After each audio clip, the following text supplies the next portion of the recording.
ఈరోజు చాలా పవిత్రమైన రోజుగా ప్రతి ఒక్కరూ మనస్ఫూర్తిగా అనుభవం చేసుకోండి.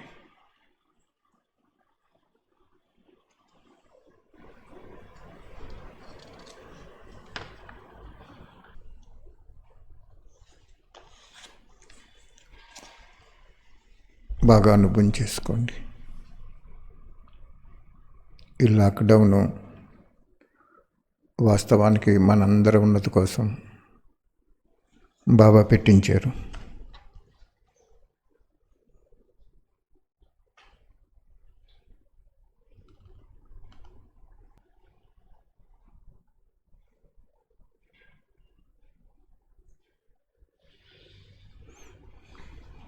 బాబా చెప్తున్నారు 24/10/75లో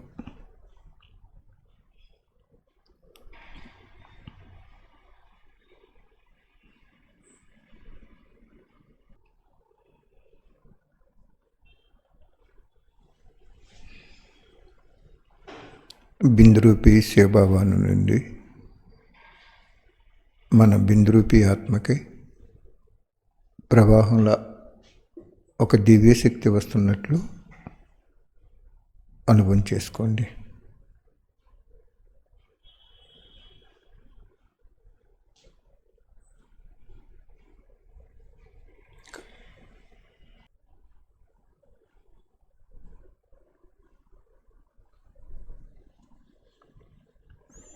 ఏ దేహదారి యొక్క సంకల్పంలో కానీ కర్మలో కానీ చిక్కుకోవటం మరియు ఈ వికారి దేహరూపి సర్పాన్ని ముట్టుకోవటం అంటే మీరు చేసుకున్న సంపాదన పోగొట్టుకోవటం. ఎంత జ్ఞానం యొక్క అనుభవం ఉన్నా, ఎంత స్మృతి ద్వారా శక్తిని అనుభవం చేసుకున్నా, తనువు మనసు ధనంతో సేవ చేసినా కానీ సర్వప్రాప్తులు ఈ దేహరూపీ సర్పం యొక్క విషం కారణంగా, అంటే విషంతో మనుషులు ఎలాగైతే చనిపోతారో అదేవిధంగా దేహంలో చిక్కుకున్న విషంతో మొత్తం సంపాదన పోతుంది. మొదట చేసుకున్న సంపాదన యొక్క రిజిస్టర్లో మచ్చ వచ్చేస్తుంది. ఏ విధంగా అయితే యోగ అగ్ని పాత పాపాలను భస్మం చేస్తుందో అదేవిధంగా ఈ వికారి అగ్ని పుణ్యాన్ని భస్మం చేసేస్తుంది. ఇది సాధారణ విషయం కాదు. దీన్ని కొంతమంది పిల్లలు నిర్లక్ష్యంతో సాధారణ విషయంగా భావిస్తున్నారు. బాబా చెప్తున్నారు, ఇప్పటి వరకు వచ్చిన ఫలితంలో బాబా ఏం చూశారంటున్నారు. పిల్లలు ఒకటి దాచేసుకుంటున్నారంట. చేసిన వికర్మలో సంకల్పాలు కూడా బాబాకి చెప్పకుండా వాళ్ళు దాచేసుకోవటం వలన అది విరాట్ రూపం ధరిస్తుందని చెప్తున్నారు. 2, ఎక్కడో అక్కడ చిక్కుపోయారు. 3, నిర్లక్ష్యంతో సాకులు తయారు చేయటం. ఈ షాకులు తయారు చేయటంలో ఎలా ఉన్నారంటే లాయర్ల కింద ఉన్నారంటున్నారు బాబా. వారు పొరపాటుగా భావించటానికి బదులు దాన్ని యథార్థంగా, అంటే అసత్యాన్ని సత్యంగా నిరూపించటంలో నల్లకోటి ధరించిన ప్లేడర్లాగా దెబ్బలాడటంలో చాలా తెలివైన వారుగా ఉంటారు. కానీ ఇది స్మృతి ఉండటం లేదు. ఇప్పుడు తమకు తాము రుజువు చేసుకోవటం అంటే తప్పుని ఒప్పుగా బాబా ద్వారా జన్మాంతరాలు సర్వసిద్ధులు అనే ప్రాప్తి నుండి వంచితం అయిపోతారు. ఎవరైతే ఎలా తమను తాము రుజువు చేసుకుంటారో వారికి మూర్ఖత్వ సంస్కారం ఉంటుంది.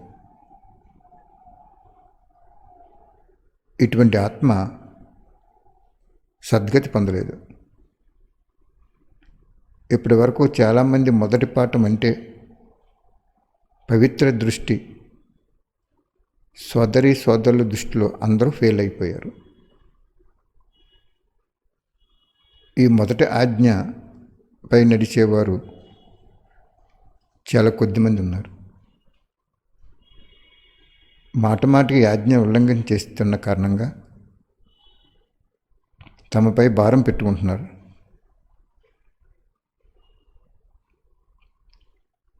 బాబా చెప్తున్నారు, ఇక్కడ అందరూ పవిత్రమైనటువంటి దృష్టి, ఏ విధమైనటువంటి వికారి దృష్టి ఉండకూడదనేది బాబా ఇందులో బాగా చెప్తున్నారు. మనకి పాపం అనే సబ్జెక్ట్లో ఉన్నాం మనం. ఒకళ్ళు ఏమంటున్నారు, బాబా 3 రకాల ఆత్మలను చూశారంట. 3 రకాలుగా ఉన్నారంట ఆత్మలు.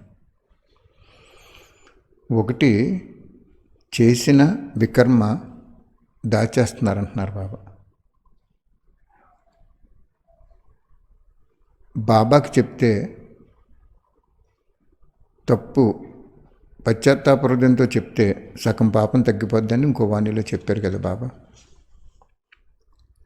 అలాగే ఏదైనా పొరపాటు జరిగినా కూడా నాకు చెప్పట్లేదు, దాచేస్తున్నారు.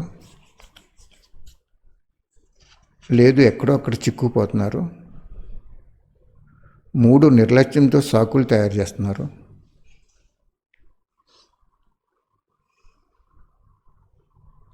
ఇలాగ ఉంటుందా, అలా చెప్తారులే బాబా అని రకరకాలుగా పొరపాటుని కప్పిపుచ్చేసుకుంటున్నారు అని చెప్తున్నారు బాబా.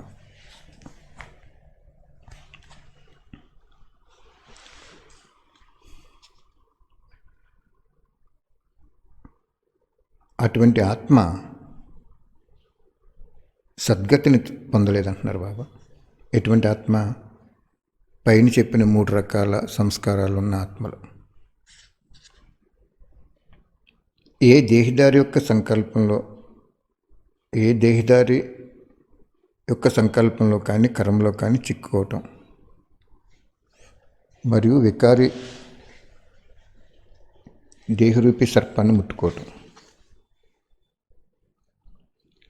ఇది బాగా ఎక్స్ప్లెయిన్ చేయాలంటే, ఒక చోట మేము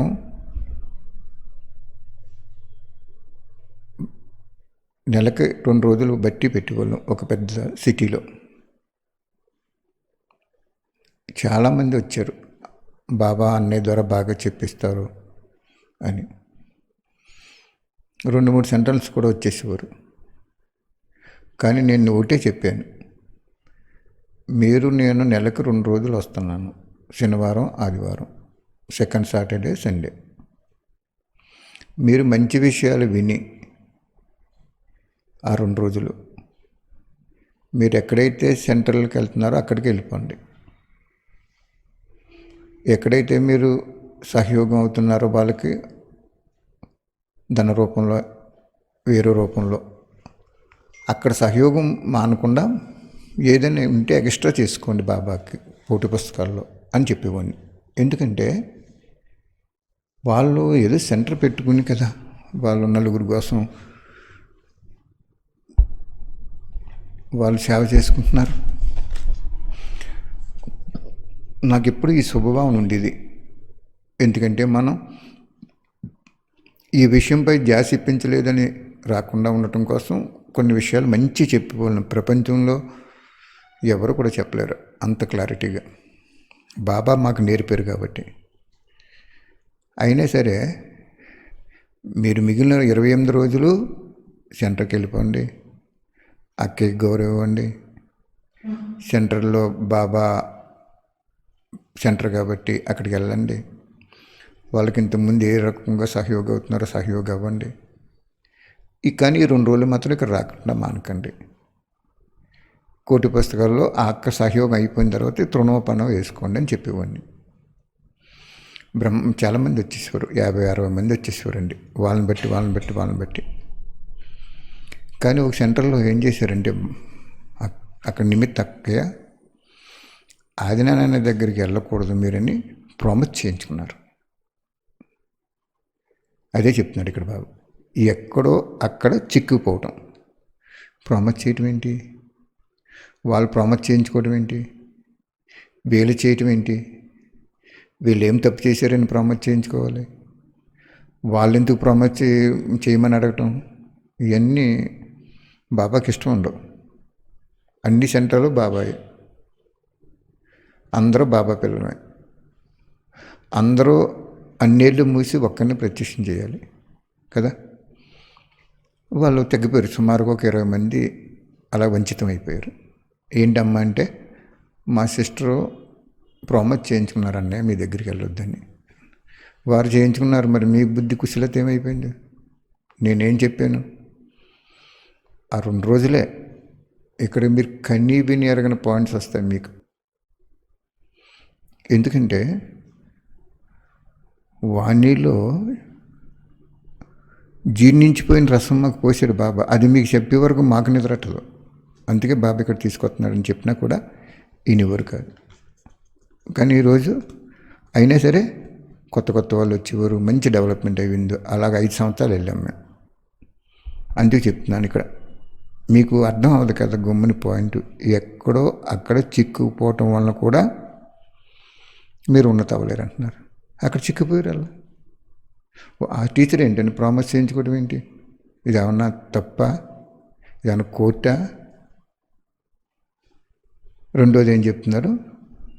ఏదైనా నువ్వు పొరపాటు చేసావు, సంస్కారానికి కోసం అయిపోయి, నిన్న చెప్పాడు కదా, సంస్కారానికి కోసం అయిపోయినా, ఏదైనా ప్రాప్తికి వశమైపోయినా, పేరు గౌరవానికి వశమైపోయినా, నిర్లక్ష్యం సోమర్థనానికి వశమైపోయినా, నిన్న చెప్పారు కదా బాబా. అలాగే దేనికైనా వశమైనా కానీ బాబా ఏమంటున్నాడంటే, మీరు తయారవుతున్నారు కాబట్టి, నేను తయారు చేస్తున్నాను కాబట్టి నాకు చెప్పేయండి, బాబా ఈరోజు ఈ తప్పు చేశానయ్యా, నా సంస్కారం ఇది. అలా చెప్పటం వల్ల ఏమవుతుందంటే, బాబా అంటాడు ఆ పిల్లవాడికి శక్తి లేక వశమైపోడు కదా అని క్షమించి మళ్ళీ శక్తి ఇస్తాడు. అర్థమైందా? అంచేత బాబాకి చెప్పండి, ఇంక ఏ అక్కలకి అన్నీలకి ఎవరికి చెప్పకండి. మీరు ఏం తప్పు చేసినా ఒప్పు చేసినా అన్నీ ఆయనకి చెప్పండి.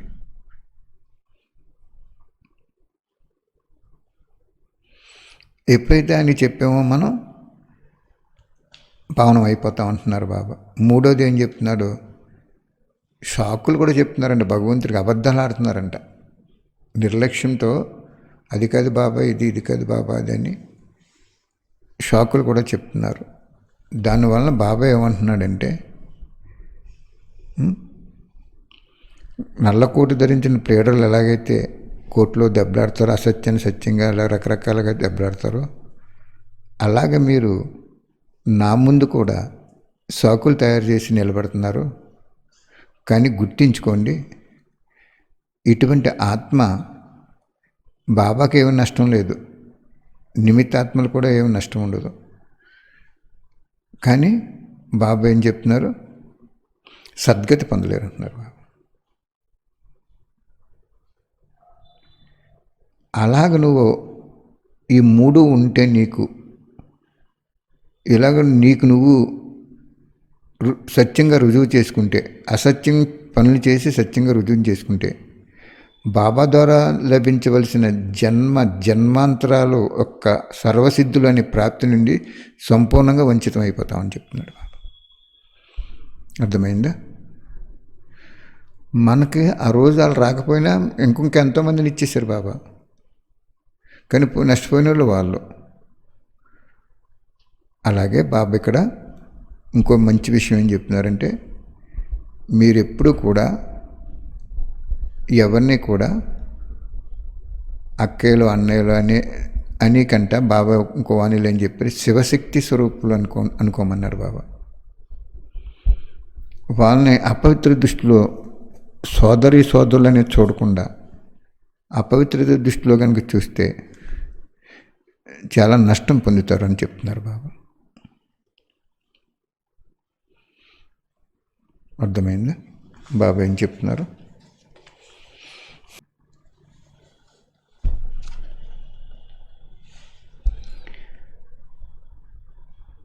ఏ దేహిదారి యొక్క సంకల్పంలో నువ్వు చిక్కుకున్నా, కర్మలోకి వచ్చిన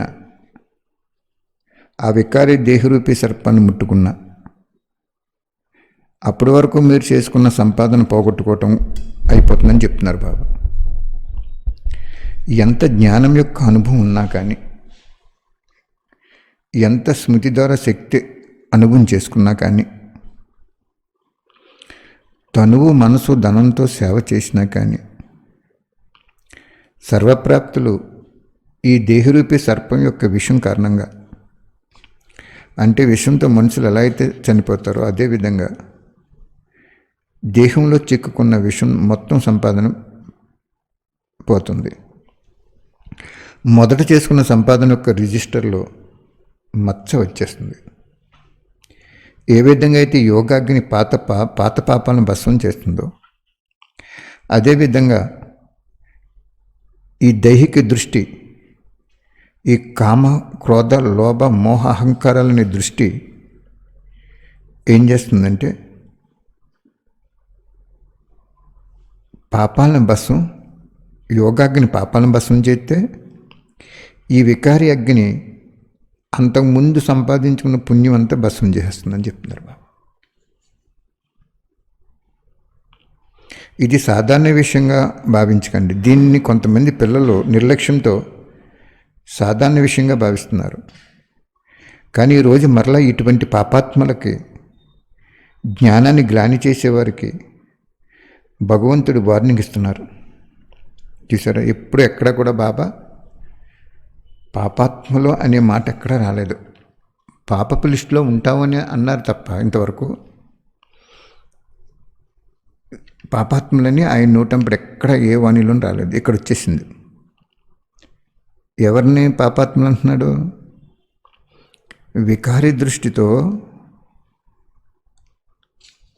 ఉన్నటువంటి ఆత్మల్ని పాపాత్ములు అంటున్నారు బాబు. ఇంకోటి ఏం చెప్తున్నారు?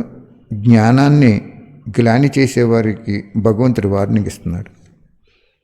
ఏం చెప్తారు? బాబా అలా చెప్తారు, మనం ఎలా చేయగలమా? బాబాకి మనకి తేడా లేదా? ఇలాగా జ్ఞానాన్ని నింద చేస్తారంటున్నారు బాబా. అటువంటి ఆత్మలకి ఈరోజు వార్నింగ్ ఇస్తున్నానని చెప్తున్నారు. సత్యమైన మనస్సు ఉన్న ఆత్మకి భగవంతుడైన యజమాని రాజీ అయిన కారణంగా ఆ సమయ ప్రమాణంగా డ్రామా ప్లాన్ అనుసారంగా టచింగ్ వచ్చేస్తానని చెప్పారు బాబా. మరి కరెక్టే కదా. కాబట్టి బాబా చెప్తున్నారన్నమాట, ఇలాగా మనం జ్ఞానం పని చెప్తే దాన్ని వ్యతిరేకంగా చెప్తున్నారు. ఆ వ్యతిరేకంగా చెప్పడం వలన ఏమవుతుందంటే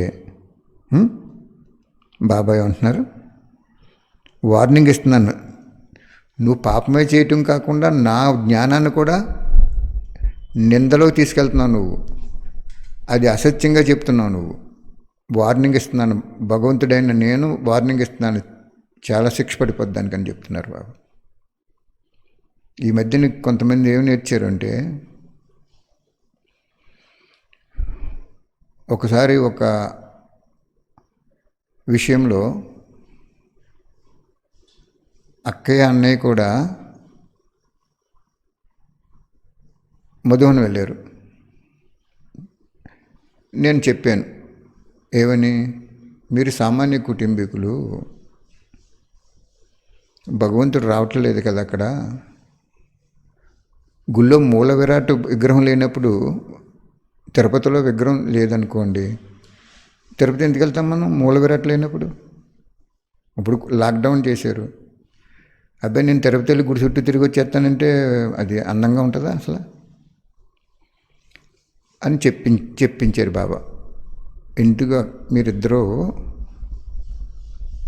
మధువనంలో భగవంతుడు రావట్లేనప్పుడు ఇంతకుముందు ఎన్నోసార్లు వెళ్ళి చూసి వచ్చారు కదా, మీరు ఇంకా సత్యమైనటువంటి సేవలు ఎన్నో ఉన్నాయి కాబట్టి అందులో వేసుకుంటే మీకు ఎంత భాగ్యం ఉన్నో, చాలా సామాన్య కుటుంబీకులు మీరు అని చెప్పించారు బాబా. సాధారణంగా నేను చెప్పను, ఎందుకో ముందు ముందైనా బాగుంటారు, పోనీ ఇంకా ముందు ఇటువంటి విషయాలు మానేస్తారని చెప్పించారు బాబా. ఆ ఆత్మ ఏమన్నారు తెలుసా? డ్రామాలో ఉంది, అందుకెళ్ళామన్నారు. అదే అన్నమాట. మీకు జ్ఞానాన్ని గ్లాన్ చేయటం అంటే చెప్తున్నాను ఇక్కడ నేను. జ్ఞానాన్ని అడ్డెట్టారు అక్కడ. జ్ఞానం ఏం చెప్తుంది అక్కడ? డ్రామా గురించి. డ్రామా రచయిత నువ్వే కదా, నువ్వు రచించుకున్నదే నువ్వు యాక్ట్ చేయవలసి వస్తుంది. నీకు సంకల్పం వచ్చి వెళ్ళేవా వెళ్ళాలని, లేకపోతే డ్రామా పంపించిందా? నీకు సంకల్పం వచ్చింది అక్కడికి వెళ్ళాలి, ఒక పిక్నిక్గా. భగవంతుడు రాట్లేనప్పుడు మధువనం ఎందుకంటే అవసరమా? మీరు మంచి మనసుతో ఆలోచించండి. ఆయన వచ్చినప్పుడు వెళ్ళాం, ఆయన హాల్లో కూర్చోగానే కలకల్లాడిపోయేది హాలు. పైన ఉన్నప్పుడు మేము వెళ్ళాం, కింద ఉన్నప్పుడు మేము వెళ్ళలేదు. 27 సంవత్సరాలు ఎంత అవుద్ది మేము మధువనం వెళ్ళి ఇప్పటికి. కాబట్టి ఆయన రావట్లేనప్పుడు, ఆయన దాదిగారి సెల్లో రావట్లేనప్పుడు, ఆయన పాత్ర మారిపోయినప్పుడు మనం ఎందుకు వెళ్తున్నాం ఇప్పుడు ఇక్కడికి?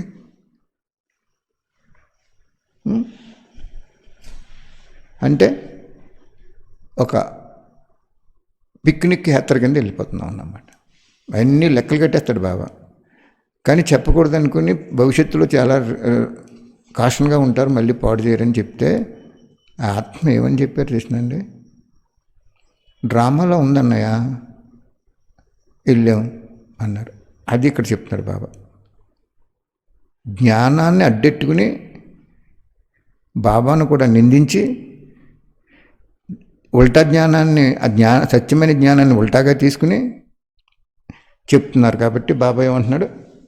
అటువంటి ఆత్మలకి ఈరోజు వార్నింగ్ ఇస్తున్నానని చెప్పాడు. నిజంగా బాబా దగ్గరికి వచ్చిన మనం చెప్తే, నీకు సంకల్పం వచ్చి వెళ్ళావా? డ్రామా పంపించిందా నిన్ను? లేదు. డ్రామా అని దేన్ని అంటారంటే బాబా, చాలామంది అక్కడ మిస్ అయిపోతున్నారు. డ్రామా గురించి ఒకసారి నేను 2-3 రోజుల్లో క్లాస్ తీసుకుంటాను, చాలా పవర్ఫుల్గా ఉంటుంది అది. డ్రామాని దేన్ని అనమన్నారు బాబా? జరిగిపోయిన దానికి డ్రామా పెట్టమన్నారు, జరగబోయే దానికి డ్రామా కాదు.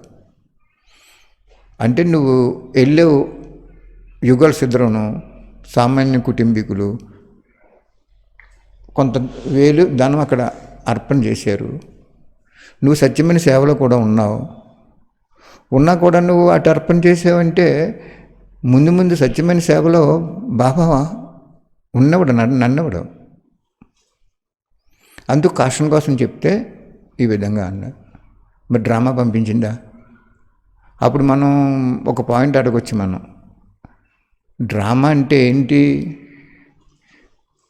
మనం పురుషార్థం చేస్తున్నప్పుడు, కరెక్ట్గా పురుషార్థం చేస్తున్నప్పుడు విఘ్నాలు వచ్చినాయి అంటే అది డ్రామా. విజయం వచ్చినా కూడా డ్రామాయే. బాబాయ్ అన్నాడు జరిగిపోయిన దానికి డ్రామా అన్నాడు. ఇప్పుడు కాలువ ఉంది ఏమంటే, కాలువలోకి వెళ్ళి కాలువలో ఉతికేసి డ్రామాలో ఉంటే బతుకొస్తానని చెప్పేసి గోదావరిలో దిగిపోతాం మనం, గుమ్మని ఉతికేస్తామా? చెప్పండి. గోదావరి చాలా లోతుగా ఉంటుంది, చాలా భయం అది. ఒడ్డున ఏమైనా ఉంటే, ఒక మెట్లు ఏమైనా ఉంటే స్నానం చేయాలి, లేకపోతే గట్టు మీద కూడా వెళ్ళకూడదు. డ్రామాలో ఉంటే బతుకుతానులే, నేను వెళ్ళి స్నానం చేసేయాలని ఒక కుతికేమనుకోండి, అది కుదురుతుంది, అక్కడ మునిగిపోతాం. అంచేత బాబా ఇక్కడ ఏం చెప్తున్నారు అంటే, జ్ఞానాన్ని కూడా గ్లాని చేస్తున్నారు. వాళ్ళని ఏమన్నాడు బాబా? జ్ఞానాన్ని గ్లాని చేసే వాళ్ళని పాపాత్ములు అంటున్నాడు బాబా. వాళ్ళకి వార్నింగ్ ఇస్తున్నానని చెప్తున్నాడు బాబా. దివ్య బుద్ధి కుంటిపడిపోయింది, సంస్కారానికి వశమైపోయింది, పేరు గౌరవానికి వశమైపోయింది, నిర్లక్ష్యంతో సోమర్తనం ఉంది, అల్పకాలిక ప్రాప్తికి వశమైపోయింది, ఇన్ని రకాల అవగుణాలకు వశమైపోయి మళ్ళీ ఏం చెప్తుంది ఆత్మ? చాలామంది ఇదే చెప్తున్నారు, డ్రామాలో ఉందన్నయ్య, డ్రామాలో ఉంది కాబట్టి మేము అలా చేసాం. అంటే నువ్వు తప్పు చేయటం డ్రామాలో ఉంటుందా?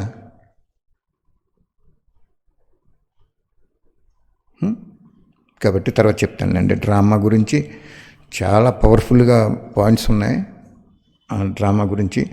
అది బాబా ఇక్కడ ఏం చెప్తున్నారంటే, ఎటువంటి ఆత్మలకి పైన చెప్పిన 3 రకాల ఆత్మలకి, గ్లాని చేసే ఆత్మలకి, దేహరూపీ సర్పంలో చిక్కుకున్న ఆత్మలకి బాబా ఈరోజు వార్నింగ్ ఇస్తున్నాను అని చెప్తున్నారు బాబా.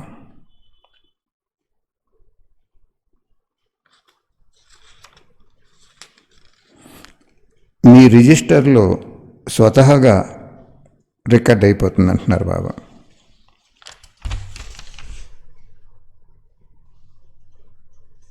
కనుక పరివర్తన అవ్వండి. బాబ్దాదా తపస్సు శక్తిశాలిగా లేకపోవటానికి కారణం ఏంటని చూశారు. సదా విజయిగా అవటంలో విఘ్న రూపం ఎందుకు వచ్చిందని చూశారు.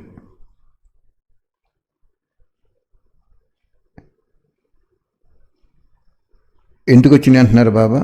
స్వయంగా చూసుకోకుండా ఉండటం వల్ల వచ్చింది అంటున్నారు. వాళ్ళెవరో మారితే నేను మారుతాననేది యథార్థం కాదు, నువ్వు మారి చూపించి అంటున్నారు బాబా. అర్థమైందా?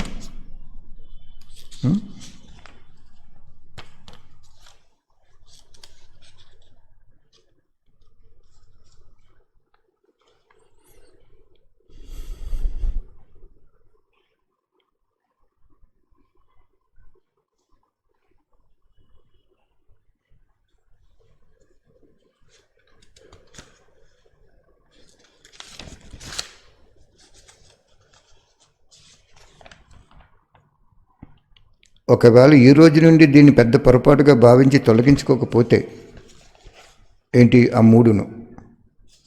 ఏ 3ను? దాచుకోవటం, ఎక్కడో అక్కడ చిక్కుపోవటం, నిర్లక్ష్యంలో సాకులు చెప్పటం. మాటికి అవాజ్ఞ కారణంగా ఉన్నత స్థితికి ఎగరలేరు. ప్రాప్తి చేసుకున్న వారి వరుసలో ఉండటానికి బదులు పశ్చాత్తాపడేవాడు వరుసలో ఉంటారు. అది అందుకే నేను ఈ నుక్ చెప్పాను అనమాట. ఫ్యూచర్ ఏం జరుగుతుందంటే అటువంటి ఆత్మలకి ఉన్నత స్థితిలోకి వెళ్ళలేరు. ప్రాప్తి చేసుకునేవారు వరుసలో ఉండటానికి బదులు పశ్చాత్తాపడేవారు వరుసలో ఉండిపోతారు. ప్రాప్తి పొందేవారు జై అంటారు. అవాజ్ఞ చేసిన వారు నయనాల నుండి, ముఖం నుండి ఆహా అనే మాటలు వస్తాయి. అంటే ముందు సత్యంగా ఉన్న వాళ్ళు ప్రత్యక్షమైపోతారు. అసత్యంగా ఈ 3 లక్షణాలు ఉన్న వాళ్ళు ఏమైపోతారంటే సర్వప్రాప్తులను పొందిన బ్రాహ్మణాత్మల్ని చూసి ఈ పొందలేని ఆత్మలో ఏమంటున్నారంటే బాబా, కులానికి కలంకం తెచ్చిన వాళ్ళుగా అయిపోతారంటున్నాడు బాబా. వీరు చేసిన వికారముల యొక్క నలుపుదనం ముఖంలో స్పష్టంగా కనిపించేస్తుంది.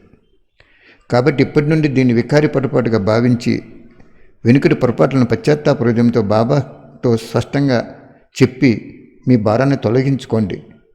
ఇక ముందు శిక్షణ నుండి తప్పించుకోండి. ఒకవేళ ఇప్పుడు కూడా దాస్తే బాబాతో మిమ్మల్ని మీరు సత్యంగా రుజువు చేసుకోవడానికి సత్యమైన బాబా ముందు ప్రయత్నిస్తే అంతిమంలో మరి ఇప్పుడు కూడా అరవవలసి వస్తుంది. సంతోషం ఉండట్లేదు, సఫలత రావట్లేదు, సర్వప్రాప్తుల అనుభవం అవట్లేదని ఈ విషయాన్ని సాధారణంగా భావించి నడిపించేస్తే జన్మాంతరాల సౌభాగ్యాన్ని చేతులారా తగలబెట్టుకున్న వాళ్ళు మీరే అవుతారు అంటున్నారు బాబు.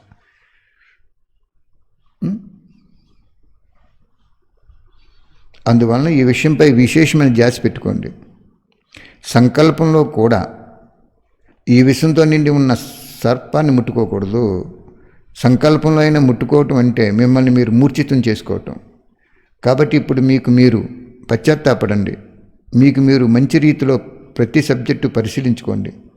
సర్వ మర్యాదల్ని, బాబా యొక్క ఆజ్ఞల్ని మరియు శాస్త్ర శ్రీమతాన్ని ఎంతవరకు ధారణ చేశానని పరిశీలించుకోండి. మధువనం అనే మహాయజ్ఞంలో అంతిమ ఆహుతి చేయండి. ఇప్పుడు బాబా ప్రేమను వ్యతిరేకంగా తీసుకోకండి. లేకపోతే బాబా ముందు మహాకాలుడు రూపంలో అభినయించినప్పుడు మీకు ఒక తప్పికి 1000 రెట్లు పశ్చాత్తాప శిక్ష పడవలసి వస్తుంది. చూసారా బాబా ఏం చెప్తున్నారు? ఇప్పుడు నేను ప్రేమతో మీకు చెప్తున్నాను, దీన్ని వ్యతిరేకంగా తీసుకున్నావు అనుకో, తీసుకో నాకే అంటున్నారు బాబా. కానీ నేను మహాకాలుడు ఇప్పుడు అంటే ప్రేమతో చెప్పాను, రేపు మహాకాలుడు రూపం ధరించే సమయం వస్తుంది. అప్పుడు ఒక తప్పుకి 1000 రెట్లు పశ్చాత్తాపడవలసి వస్తుంది. ఎవరో ఆ తప్పు చేసిన ఆత్మ. ఒక తప్పుకి 1000 రెట్లటండి. ఎంత బాగా చెప్తున్నారు చూడండి బాబా. అంచేత ఈ 3 మాత్రం బాగా జ్ఞాపకించుకోండి. ఈ 3ను దాచటం, చేసిన పొరపాటును దాచేయటం. 2 ఎక్కడో అక్కడ చిక్కుకుపోవటం. చెప్పాను కదా ఇందాక మీకు, చిక్కుకోవటం అంటే ఏంటో అనుకుంటాం మనం. వాళ్ళు ప్రామిస్ చేయించుకున్నారు, వీళ్ళు ప్రామిస్ చేశారు, చిక్కుకుపోయారు, ఇద్దరు చిక్కుకుపోయారు. కానీ మనకి దినదిన అభివృద్ధి జరిగింది. బాబా చెప్తున్నారు, ఏ ఇతరాత్మ గురించి అయినా వ్యర్థంగా మాట్లాడినా అది కూడా పాపఖాతాలో జమ అయిపోతుంది. చూసారా బాబా ఏం చెప్తున్నారు? ఈ పాపం యొక్క గతి, పుణ్యం యొక్క గతిని తెలుసుకున్నాడండి. సంకల్పం ద్వారా కూడా పాపం వచ్చేస్తుంది. సంకల్పంలో అయినా కానీ స్వయం యొక్క బలహీనత అంటే ఏదైనా వికారం ఉంటే అది కూడా పాపఖాతాలో జమ అయిపోతుంది. ఇతరుల పట్ల సంకల్పంలో కూడా వికారానికైనా వశీభూతం అయితే అయిన వృత్తి ఉంటే అది కూడా మహాపాపం. ఏ ఇతరాత్మ గురించి అయినా వ్యర్థంగా మాట్లాడినా అది కూడా పాపఖాతాలో జమ అయిపోతుంది. మరి ఇప్పుడు నేను ఆ ఆత్మల్లో ఈ లక్షణాలు ఉన్నాయని చెప్పాను. ఎందుకు చెప్పాను మీకు? మరి నాకు కూడా పాపఖాతా జమ అయిపోవాలి కదా వ్యర్థంగా మాట్లాడితే కదా. ఏ ఆత్మ గురించి అయినా వ్యర్థంగా మాట్లాడినా అది కూడా పాపఖాతాలో జమ అవుతుంది. వ్యర్థం మాట్లాడలేదు, నేను ఉన్నది ఉన్నట్లు చెప్పాను. అర్థమైందా? మీకు కూడా ఇటువంటి జరుగుతాయి కాబట్టి చాలా జాగ్రత్తగా ఉండండి. ఎవరిని నమ్మకండి, ఒక బాబానే నమ్మండి అని. ఏ ఆత్మ గురించి అయినా వ్యర్థం మాట్లాడటం అంటే ఏంటి? ఆ ఆత్మ సత్యంగా ఉన్నా కూడా ఆ ఆత్మ గురించి వ్యర్థంగా మాట్లాడితే పాపకథ తయారైపోద్ది. అంతేగాని ఆ ఆత్మ ఎవరైనా అడిగి నేను ఈ సెంటర్కి వెళ్తాను అన్నయ్య, ఈ అక్క ఎలా ఉంటారు, మరి వెళ్ళమంటారా అన్నప్పుడు వ్యర్థం మాట్లాడకూడదని చెప్పి మనం వెళ్ళమన్నాం అనుకోండి, ఆ ఆత్మ ఇలాగ ప్రామిస్లు అవి చేసుకునేలాగా నష్టం కదా. అది వాళ్ళకి నష్టమే కదా వాళ్ళకి. అంచేత ఇక్కడ ఏమంటున్నాడు? ఏ ఆత్మలో వ్యర్థం అనేది ఉన్నప్పటికీ ఆ వ్యర్థాన్ని మాట్లాడినా అది కూడా పాపఖాతాలో జమ అయిపోతుంది అంటున్నాడు. మనం అది పనిగట్టుకుని చెప్పి ఒక కథ కింద అల్లేసి అందరికీ చెప్పేసి కథ కింద అల్లేసినప్పుడు అది పాపఖాతాలో జమ అయిపోతుంది అంటున్నారు బాబా. చాలా బాగా చెప్తున్నారు ఇక్కడ. చాలా చాలా డీప్ ఐడియా ఉంటేనే కానీ ఇది అర్థం చేసుకోవాలి. కొంతమంది ఏమంటున్నారు, ఆ ఆత్మ తప్పు చేసినా కానీ నువ్వు ఆ తప్పుని అందరికీ ఎందుకు చెప్తున్నావు అని అంటారు. బాబా ఏమంటారంటే అక్కడ చాలా బాగా చెప్తారు. సరళత అనే ఒక దివ్య గుణం అమాయకత్వం దారం చేయకూడదు అంటాడు బాబా. సరళత అంటే ఏంటి? సర్దుకునే స్వభావము, సారం తీసే స్వభావం. ఆత్మ తప్పు చేస్తున్నారని మనకు తెలుసు, సర్దుకున్నాం, సారం తీసాం. అది ఇంకా కడకంట తప్పులు చేస్తున్నప్పుడు కూడా నువ్వు సర్దుకుని సారం తీసి సర్దుకోమన్నాడు, సారం చేయమన్నాడు. అదే సరళత అంటే బాబా అక్కడ క్లియర్గా చెప్పాడు. 1 సారి 2 సార్లు 3 సార్లు సర్దుకో. అది కంటిన్యూగా నువ్వు సర్దుకోవటం వచ్చిందంటే ఏమని చెప్పాడంటే ఆ అమాయకత్వం చాలా నష్టం తీసుకొస్తుంది నీకు అని చెప్పారు బాబా. అర్థమైందా పాయింట్? సరళత అనే గుణం ఏంటి? సారం తీసి సర్దుకుంటాం. పోన్లే ఏదో నిమిత్తం బాబా చేశారు అని. తప్పు చేసిన స్టూడెంట్స్ తప్పు చేసిన అక్కయ్య సర్దుకోవాలి, అక్కయ్య తప్పు చేసిన స్టూడెంట్ సర్దుకోవాలి అని చెప్తుంది అక్కడ పాయింట్. సరళత అంటే బాబా ఏం చెప్తున్నారు అక్కడ? మంచిది, బాగా చేసుకున్నాం, ఒకసారి, 2 సార్లు, 3 సార్లు, ఇంక జీవితాంతం అలా చేస్తున్నప్పుడు సరళత అనే స్వభావము చాలా మంచి గుణము. దాన్ని కంటిన్యూగా ధారణ చేస్తే ప్రతి ఒక్కరి విషయంలో వాళ్ళు ఎన్ని తప్పులు చేసినా అలా ధారణ చేస్తే ఏమన్నాడంటే చాలా నష్టం తీసుకొస్తుంది నీకు అని చెప్పాడు. అంటే నువ్వు కూడా ఆ తప్పుని ప్రోత్సహించినోడు అయిపోతావు అక్కడ. ఆ తప్పుని ఖండించకుండా ప్రోత్సహించినోడు అయిపోతావు. అది చెప్తున్నారు ఇక్కడ బాబా. అంచేత ఏ ఇతరాత్మ గురించి అయినా వ్యర్థంగా మాట్లాడినా అది కూడా పాపఖాతాలో జమ అయిపోతుంది. అలాగా కర్మ అంటే సంబంధ సంపర్కాల ద్వారా కూడా ఎవరి గురించి అయినా శుభభావనకు బదులు ఇక ఏ భావన ఉన్నా అది కూడా పాపఖాతాలో జమ అయిపోతుంది. అర్థమైందా పాయింట్? ఏమంటున్నాడు? అలాగే కర్మ అంటే సంబంధ సంపర్కాల ద్వారా కూడా ఎవరి గురించి అయినా శుభభావనకి బదులు ఇక ఏ భావన ఉన్నా అది కూడా పాపఖాతాలో జమ అయిపోతుంది. శుభభావన పుణ్యఖాతాన్ని పెంచుతుంది. వ్యర్థ భావన, ఈర్ష్య, అసూయ యొక్క భావన పాపఖాతాన్ని పెంచుతుంది. అందువలన బాబాకి పిల్లలుగా అయ్యాము, వారసత్వానికి అధికారి అయ్యాము, పుణ్యాత్ములుగా అయ్యాము. ఈ నిత్యం మరి నష మంచిదే, కానీ అటువంటి నషలో ఈర్ష్య రెండింటిని కలపకూడదు. బాబావారిగా అయిన తర్వాత లెక్కలేనంత ప్రాప్తి, కానీ పుణ్యంతో పాటు పాపానికి కూడా 100 రెట్లు శిక్ష పడిపోతుంది. అర్థమైందా? బాబా చెప్పారు. లాస్ట్ పాయింట్ ఏమంటున్నాడు? నువ్వు ఏ ఆత్మ గురించి వ్యర్థంగా మాట్లాడినా, అంటే ఏ ఆత్మ గురించి వ్యర్థంగా మాట్లాడిన అంటే సత్యంగా ఉండే ఆత్మ గురించి మనం వ్యర్థంగా మాట్లాడితే పాపఖాతాలో జమ అయిపోతాం.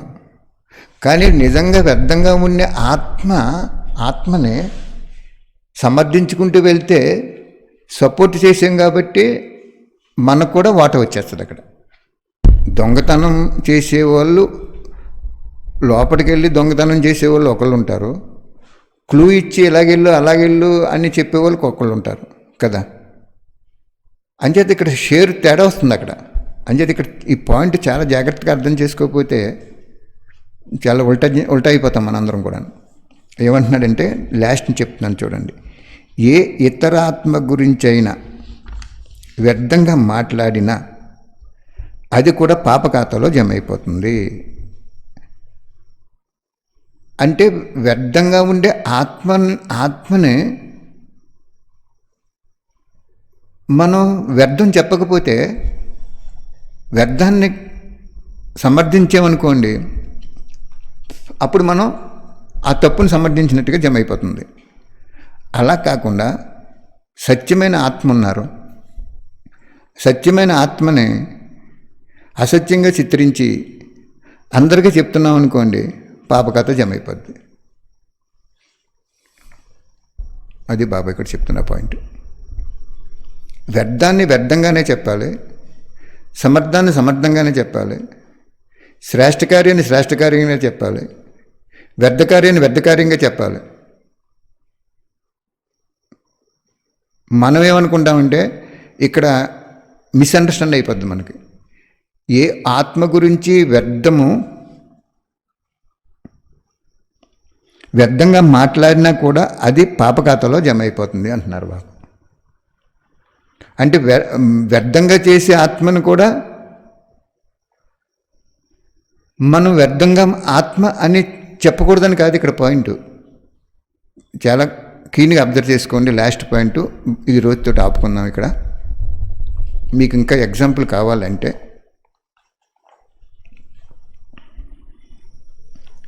ఒక్క నిమిషం యోగం చేసుకోండి, మంచి ఎగ్జాంపుల్ చెప్తాను దానికి.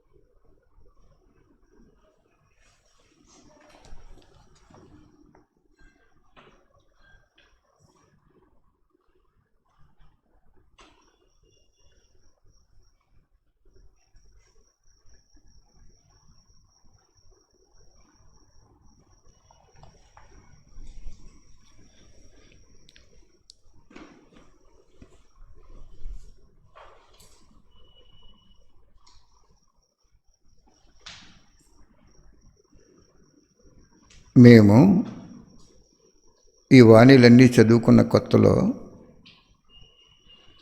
ఎంతో ఆనందం అనుభవం అయిపోతున్నప్పుడు ఇది ఒక పుస్తక రూపంలో తయారు చేయాలని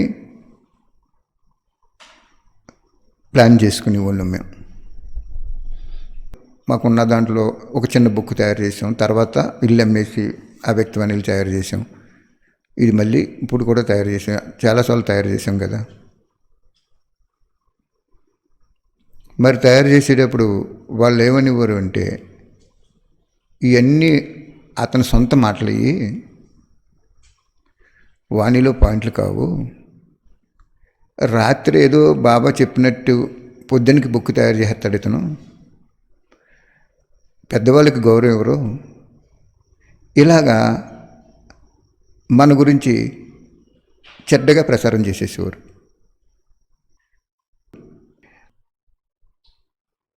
అది చెప్తున్నాను ఇక్కడ నేను.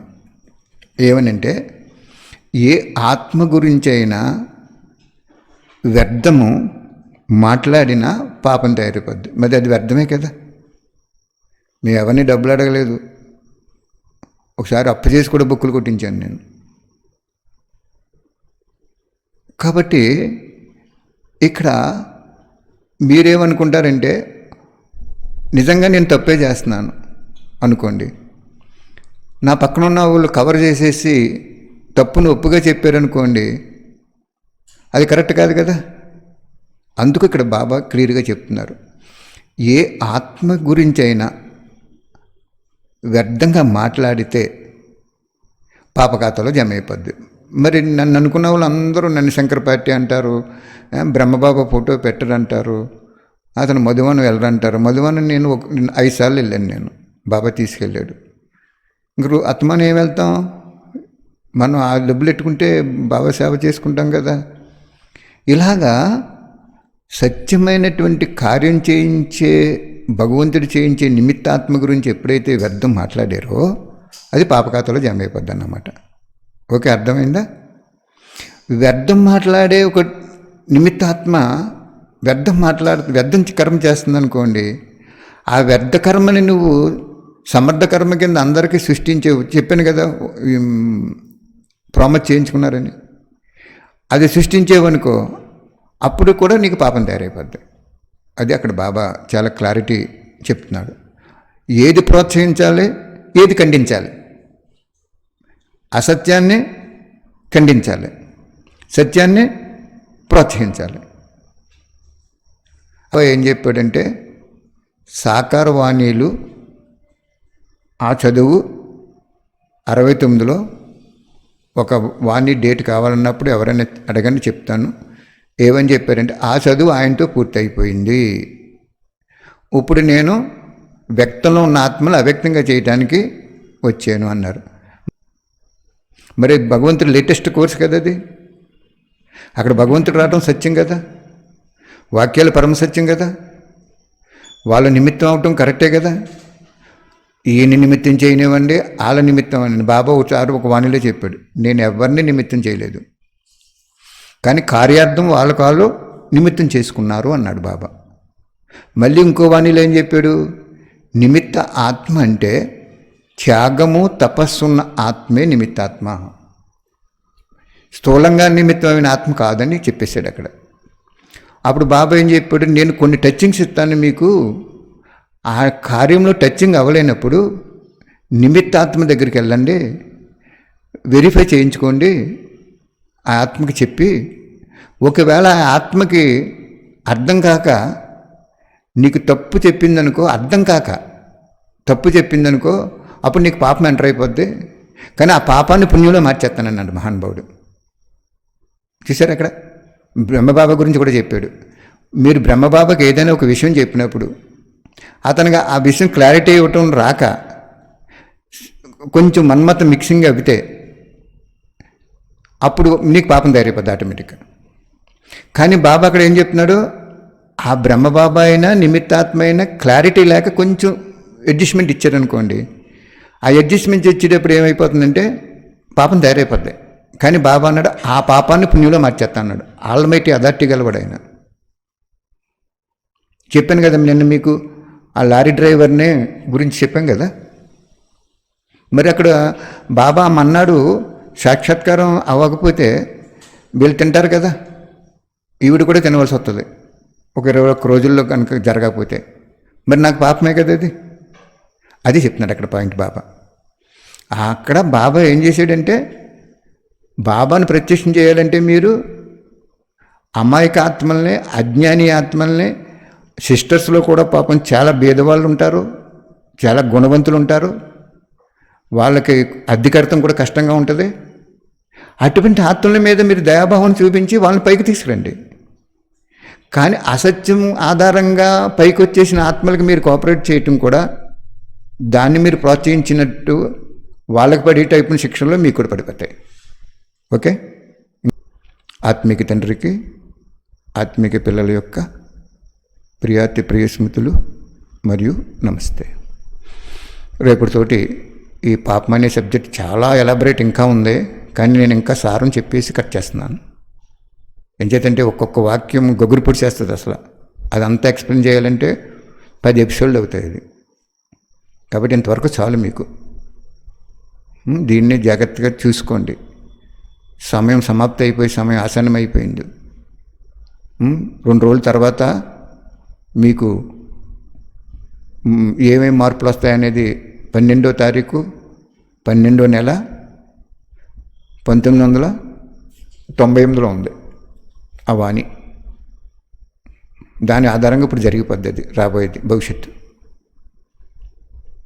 అంచేత ఏంటంటే, మీ హృదయాల్లో భగవంతుడి హృదయంలో దాగి ఉన్నటువంటి అమృతం అనేటువంటి వాక్యాల యొక్క రసం మీ హృదయంలో పోయాలని మేమింత క్లారిటీగా, ధైర్యంగా మీ ఉన్నత కోసం, బాబా ఆశ పూర్తి చేయటం కోసం, టీచర్స్ ఈ విషయంపై ధ్యాస ఇప్పించలేదని మాట రాకుండా ఉండటం కోసం బాబా చెప్పిస్తున్నారు. బాబా కూడా సద్గురువుగా ఇంటికి మారిపోయాడు. ఇప్పుడు తల్లిగా ఉండేవాడు, తండ్రిగా ఉండేవాడు, టీచర్గా ఉండేవాడు. సద్గురువుగా ఎందుకు మారిపోయాడు? పాపం పెరిగిపోతుంది కాబట్టి, దాచుకుంటున్నారు కాబట్టి, ఎక్కడొక్కడ చిక్కుకుపోతున్నారు కాబట్టి, దాచుకోవటం, ఎక్కడొక్కడ చిక్కుకుపోవటం. ఇంకోటి ఏం చెప్పారు బాబా? ఆ 3 వలన పాపకథ జమ అయిపోతుంది. ఓకే. ఓం శాంతి. థ్యాంక్ యూ బాబా. బాబా అందరినీ బాగు చేయండి బాబా. మీరు నా చేత చెప్పించేటువంటి ఈ వాక్యాలు అందరికీ వినిపించి, లోపాలు అనుభవం చేయించి, ఆ లోపాల నుండి సఫలత ఫలాలు వచ్చేలాగా, సఫలత ఫలాలు వచ్చేలాగా చేయండి బాబా. ఎందుకంటే ఒక కొబ్బరి చెట్టుకి కాయలు పుచ్చి పడుతున్నప్పుడు ఏం చేస్తారు? ఏరు మొదట్లో ఆ పుచ్చిని సంహరించేలాగా ఎరువు వేస్తారు. ఆటోమేటిక్గా నెక్స్ట్ కాపు బాగుంటుంది కదా. పుచ్చిపెట్టిని ఇంకేం చేయలేరు. అలాగే బాబా ప్రతి బ్రాహ్మణాత్మని కూడా నీ దృష్టితో శిక్షిస్తావో, ఇంకా శిక్షణ ఇస్తావో, ఏం చేస్తావో, ఈ అమాయక ప్రపంచాన్ని, అమాయకుల్ని ఇంక ఈ కరోనా వ్యాధి నుంచి రక్షించండి బాబా. మరి ఏం చేస్తారో మీదే, ఆ రహస్యం ఏంటో మీకే తెలుసు. చాలా బాధపడిపోతున్నారు. గ్రామాలు వరదొచ్చి కొట్టుకుపోయినట్టు అయిపోతున్నాయి. ఎవరితోటైనా మాట్లాడటానికి కూడా పాపం వాళ్ళు భయపడుతున్నారు. ఇది కనుక ఇలా లేకపోతే, లాక్డౌన్ పెడితే ఆకలి చావుతో చనిపోతారు. ఇంకా ప్రభుత్వానికి కూడా ఖజానా లేదు. మీకు మేము చెప్పవలసిన వాళ్ళని కాదు. మీరు ఎలా తగ్గిస్తారో, దానికి కారణమైన వాళ్ళని ఎవలాగ పరివర్తన చేస్తారో, శిక్షించారో, ఆ కారణానికి నిమిత్తమైన వాళ్ళని ఎలా మారుస్తారో అంతా మీదే భారం బాబా. థ్యాంక్ యూ బాబా. Thank you very much.